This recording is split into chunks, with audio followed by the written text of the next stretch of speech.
नमस्कार, मी रेणुका. तर तुम्हा सर्वांचा म्हणजे यूट्यूब चॅनलमध्ये फार फार स्वागत आहे.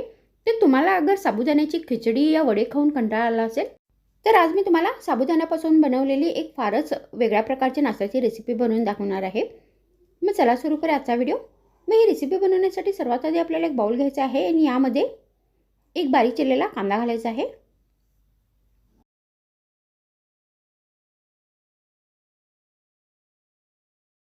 त्यानंतर याच्यामध्ये चवीनुसार बारीक चिरलेली हिरवी मिरची घालायची आहे. तर तुम्ही इथे लाल मिरची पावडरचा पण वापर करू शकता. मग यामध्ये अर्धा कप बारीक चिरलेली कोथिंबीर घालायची आहे. मग आपल्याला याच्यामध्ये 4 चमचे बेसन घालायचं आहे. तर तुम्ही इथे गहू पिठाचा पण वापर करू शकता. मग याच्यामध्ये 2 चमचे बारीक रवा घालायचा आहे.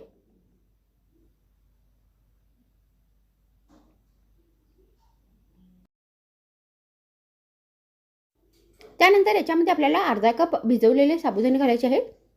तर मी ते अर्धा कप साबुदाणे भिजवून ठेवले होते. मग यामध्ये आपल्याला चवीनुसार मीठ घालायचं आहे. त्यानंतर याच्यामध्ये अर्धा चमचा हळदीची पावडर घालायची आहे. मग यामध्ये अर्धा चमचा धने पावडर घालायची आहे. त्यानंतर याच्यामध्ये चवीनुसार साखर घालायची आहे. आणि आता या सर्व साहित्यांना व्यवस्थित मिक्स करायचं आहे. त्यानंतर याच्यामध्ये थोडी थोडी करून पाणी घालायचं आहे. आणि या रेसिपीसाठी हे बॅटर बनवून घ्यायचं आहे.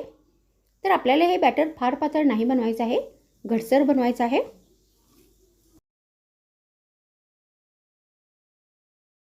तर आता इथे हे सगळे साहित्य व्यवस्थित मिक्स झालेले आहेत आणि हे बॅटर बनवून तयार झालेले आहे.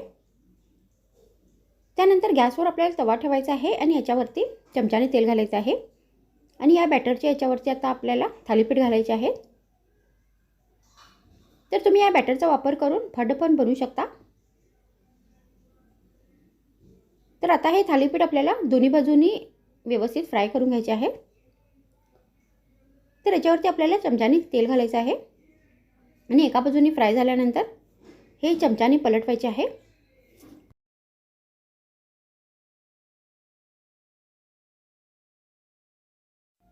तर अशा पद्धतीने हे थालीपीठ आपल्याला दोन्ही बाजूने व्यवस्थित भाजून घ्यायचे आहे.